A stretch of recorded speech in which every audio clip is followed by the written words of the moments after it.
Amis du soir, bonsoir. Euh, Ce soir, je voulais vous faire une vidéo pour vous parler un petit peu plus précisément d'une de mes passions, qui est l'athlétisme du coup, ou plutôt courir en général. Et du coup, vous montrer un petit peu mon matériel, quoi. Voilà, du coup, moi je fais de l'athlétisme depuis une petite dizaine d'années. Voilà, bon, j'ai plus trop couru cette année avec les études, mais j'en ai fait beaucoup avant. Moi j'étais surtout sur du demi-fond long. En vrai j'ai vraiment tout fait du 400 au 10 km. Voilà, j'ai couru plutôt en fait, au départ du coup en cadet quand je me suis spécialisé dans le plus long. J'ai surtout commencé à courir des 5 et 10 km. Et puis après je me suis peut-être un peu plus spécialisé sur 800 mètres. Voilà, et puis 400, voilà, sur mes temps. 400 je m'en rappelle plus mes temps. Sur 800 j'étais à 2 minutes pile, genre vraiment c'est terrible, genre j'étais à 2 minutes et 10, 10 centièmes, genre vraiment voilà, juste pour ceux qui font l'athlétisme, enfin, les 2 minutes c'est un peu une barre mythique. Bon, du coup je suis resté juste au dessus. Voilà, en vrai là ma dernière saison avait été assez compliquée, voilà, pour diverses raisons. Et c'est vrai que bon, du coup j'avais pas pu être à fond. Je pense aussi que j'aurais peut-être dû continuer la route, mais bon, c'est comme ça. Sur 1500, mon record il était pas vraiment pas ouf. J'en ai très peu fait de 1500. Voilà, en vrai, je préférais 800 quand même. Voilà, 400 aussi j'aimais bien, c'était très sympa. Et puis après, j'ai fait du 3000 sur piste, mais c'est vrai que 3000, ouah, sur piste c'est long. 3000 ça fait 7 tours et demi pour vous dire, ça c'est long. Et puis sinon sur route j'ai fait du 5 et du 10. Sur 5 mon record il est un peu au-dessus de 16 minutes. Je pense que j'aurais clairement pu passer sous les 16 minutes si j'avais continué. En vrai, bon, c'est un peu peut-être une déception. Et, et puis sur 10 km, je suis en 35, je crois. Ouais, 35 tout pile quasiment. Pareil, j'aurais pu passer sous les 35 et tout. J'aurais dû continuer la route. Là, je pense que je vais essayer de reprendre un peu de la course et tout. Mais bon, je pense que c'est vrai qu'un an passé sans courir, ça m'a fait perdre beaucoup, quoi. Donc je sais pas à quel point je récupérerai ou pas. C'est un peu terrible. Enfin bon, bref. Mais j'ai gardé mon matériel et du coup je voulais un peu vous le présenter ce soir. Voilà, donc c'est parti.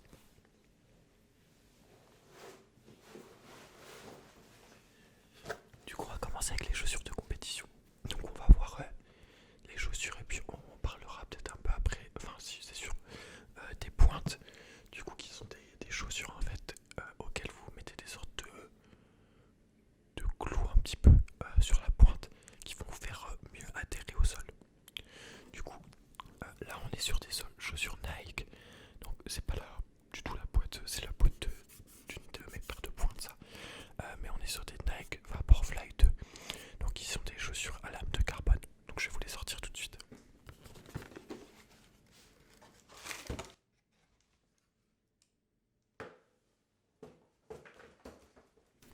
Voilà. Voilà, je pense que j'ai fait très peu de kilomètres avec en vrai. Parce que j'ai dû faire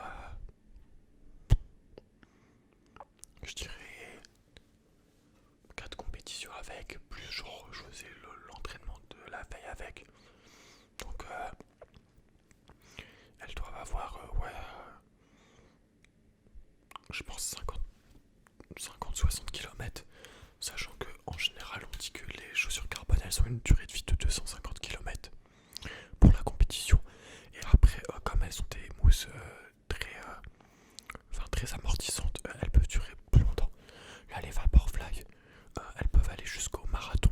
C'est plutôt conseillé je crois jusqu'au semi. Parce qu'après il y a les Alpha Fly pour le marathon. Mais elles sont très bien. Du coup donc des chaussures à carbone.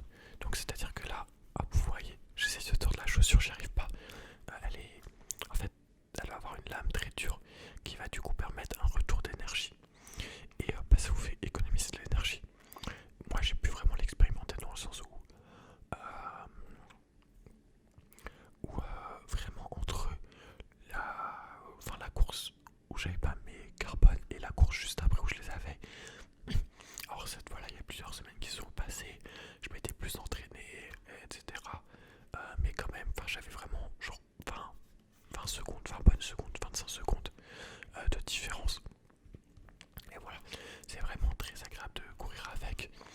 vous avez vraiment une sensation un peu d'être comme sur un nuage en fait.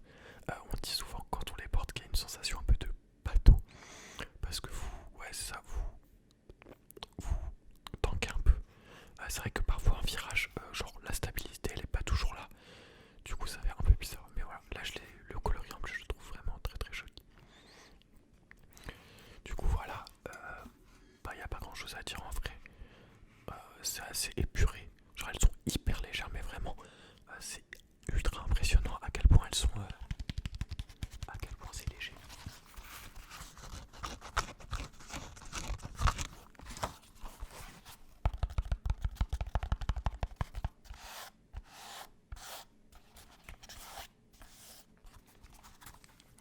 Vous savez juste ici en fait du coup le mèche, enfin la toile elle est très très fine pour que ça pèse le moins possible.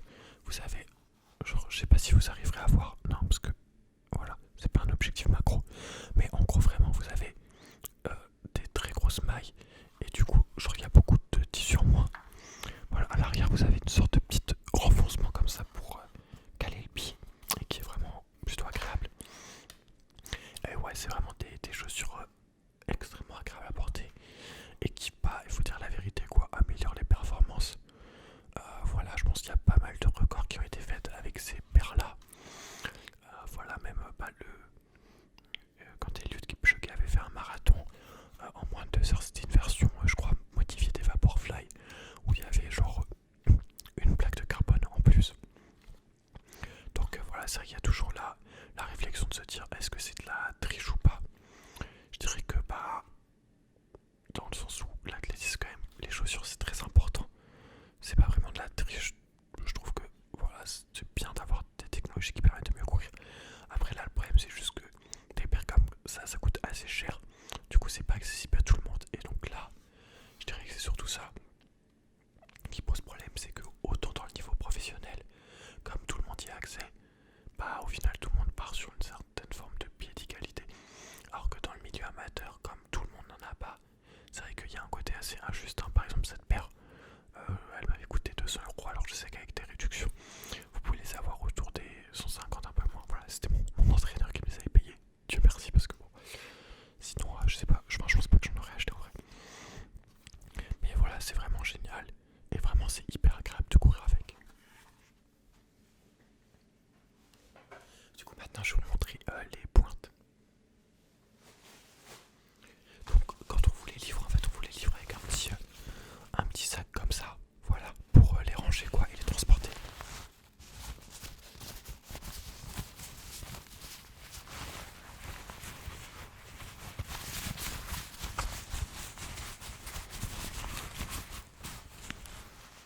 Alors ça je crois que c'est les Dragonfly.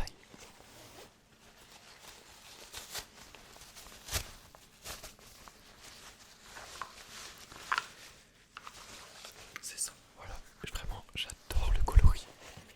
Voilà, il y avait un autre coloris qui était un petit peu moins cher mais je les avais pas prises. Celle-là pour le coup j'ai vraiment fait pas mal de compétitions avec. Elles sont vraiment géniales, genre vraiment j'aime trop la sensation. Il n'y a pas de plaque de carbone, c'est une plaque Pebax donc qui est c'est une sorte de plastique je crois. Et du coup vous avez donc là juste ici en fait les pointes du coup qui sont pas des sortes de clous en fait. Ils viennent là en plus, bon là je pense que c'est des pointes de 6 donc 6 mm. Voilà, vous avez le droit jusqu'à 9 mm je crois sur la piste. Voilà, sachant qu'en cross du coup, donc quand vous courez dans la boue, vous mettez des pointes de 12 ou 15, donc c'est vraiment des pointes comme ça quoi, c'est énorme.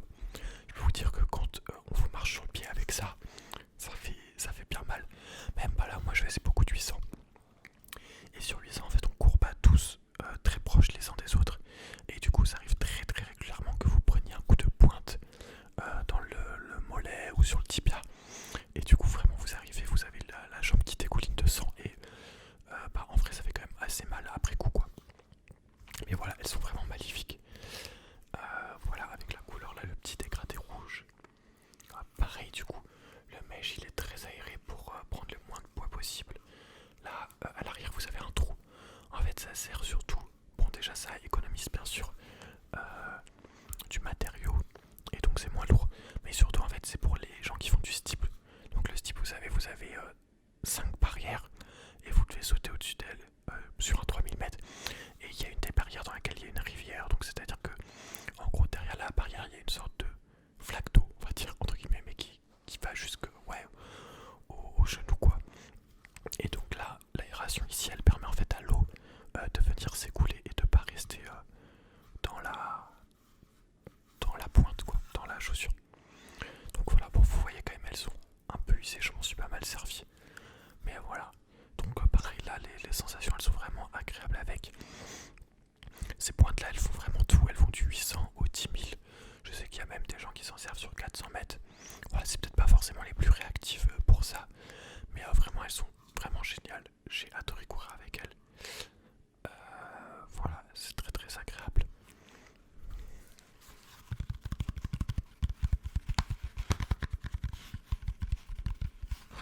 ce genre de pointe ça coûte plutôt une centaine d'euros. Et du coup ouais, ça se sert sur des compétitions du coup de pistes. Vous en avez des différentes. Donc ça c'est des pointes du coup de fond, demi-fond on va dire. Mais après vous en avez des plus spécifiques pour le sprint. Donc ils vont être beaucoup plus rigides, avoir un mesh ouais, plus rigide et tout. Les autres que j'ai vous ressemblent beaucoup à certaines de sprint on va dire. Du coup les sprints ouais, vont être beaucoup plus rigides. Voilà, là vous avez quand même une petite mousse en fait derrière qui va servir d'amorti. En sprint vous n'avez pas du tout ça vu qu'en fait vous ne courez pas avec votre talon, vous courez qu'avec l'avant qui est ici du coup renforcé pour avoir un peu, enfin moins d'élasticité donc un meilleur retour d'énergie. Mais du coup voilà, les points de sprint là sont plus rigides. Ensuite vous en avez des spéciales pour le javelot qui sont je crois un peu plus lourdes. Et surtout pour le javelot on utilise vraiment des pointes plus longues. Pour le saut en hauteur au moins il y en a des spéciales qui vont avoir en fait des pointes à l'arrière, donc ici sur le talon, pour pas glisser en fait. Voilà.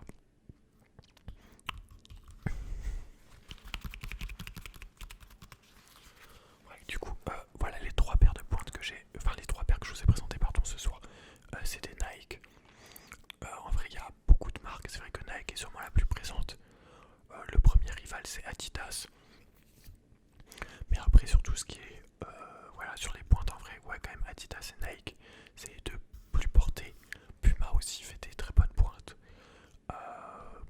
Il y a On qui essaie de s'imposer, mais qui, je dirais, a plus de mal. Et ouais, voilà, mais c'est surtout quand même Nike et Adidas sur les pointes. Et un petit peu Puma. Par contre, sur les chaussures carbone, là, on a beaucoup plus. Donc, on a Nike, Adidas, qui sont sûrement les plus portés. Mais on a aussi les On qui sont vraiment très portés. On a Saucony, bon, c'est moins porté, mais voilà, qui est là depuis longtemps sur le marché.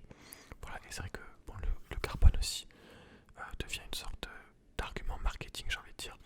Maintenant, la même, bon, je trouve ça un peu bizarre.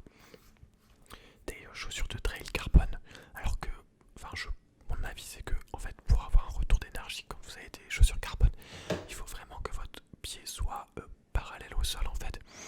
Et justement, il y a certains types de foulées pour lesquels le carbone ne fait quasiment pas d'effet parce qu'en fait, vous n'avez pas la foulée adéquate pour avoir le retour d'énergie. Voilà, ça s'optimise et tout. C'était ASICS qui faisait justement des paires de chaussures carbone qui étaient différentes ou légèrement différentes en fonction de si vous aviez une foulée différente. Donc voilà, il y a les foulées pronatrices, médio-pied, etc. Et donc voilà.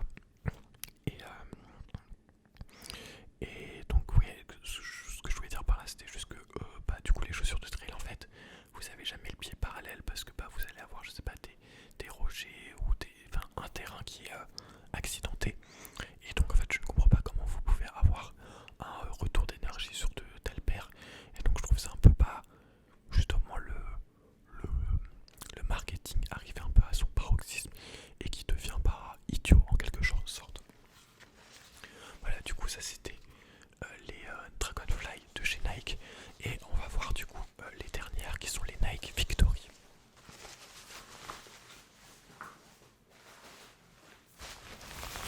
Donc voilà, les Victory, je les ai vraiment très peu portées en vrai de vrai. Je me suis un peu fait avoir par le marketing. Genre très honnêtement, je pense que je n'aurais pas dû les acheter parce que je trouve qu'elles étaient pas si bien que ça. Elles me faisaient un petit peu mal aux pieds. Elles n'étaient pas hyper agréables à porter, surtout en virage. Elles donnaient trop l'impression de se casser la gueule. Elles étaient quand même légèrement plus lourdes. Et ouais, en vrai, je m'en suis bon. Puis comme j'ai arrêté l'athlétisme, je m'en suis pas trop servi. Mais du coup, ouais, un peu déçu en vrai de ces chaussures. Genre, ouais, elles m'ont vraiment déçu.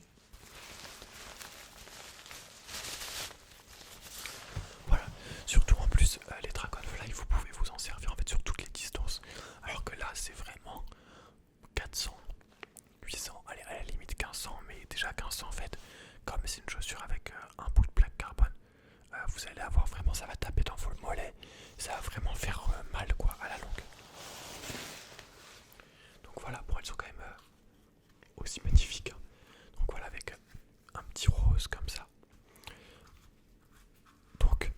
vous avez une mousse sous mix, donc qui est la même mousse qu'il y avait sur les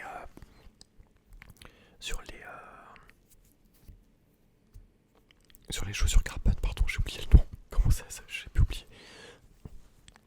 Voilà, donc là il y a une couche de mousse beaucoup plus importante. Ce qui fait que vraiment, par contre, quand vous les portez, vous avez l'impression d'être sur un nuage. Alors, c'est vraiment impressionnant. Mais en fait, vous avez cette petite jonction entre la mousse et la plaque qui est assez désagréable. Du coup, là, vous pouvez voir en noir, vous avez la plaque Carbone qui est juste là. Et en dessous, vous avez les mousses Zoom. Du coup, en gros, c'est une sorte de mousse qui va se contracter et fonctionner un peu comme un ressort, on va dire. Voilà. Et donc voilà. C'est vrai que du coup, je les ai moins appréciées. Celles-là, elles m'ont coûté plus cher, je pense. Peut-être autour des 130 €, un truc comme ça. C'est vrai que bon, un peu un piégeon en vrai. Mais bon, voilà. Pareil, vous voyez le mesh du coup. Là, ça se voit vraiment mieux, je pense. Très aéré comme ça. Genre, en fait, il n'y a quasiment pas de mèche. Genre, c'est hyper bizarre à porter. Mais c'est vrai que celle-là, elle m'avait plus fait mal aux pieds et tout. Ça a été plus désagréable.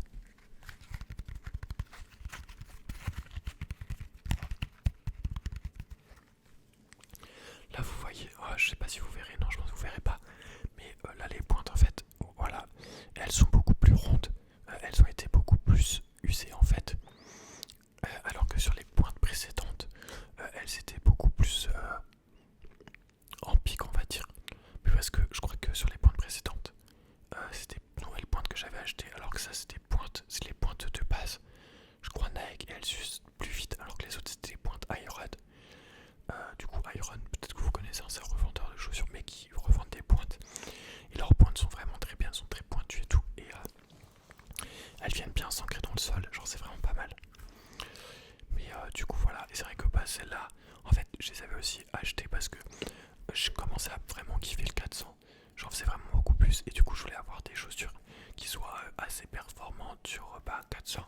Et c'est vrai que je pense que sur cette distance-là, elles m'ont permis de faire de meilleures choses que si j'avais eu seulement les Dragonfly. Donc voilà. Mais bon, c'est vrai que voilà, c'est toujours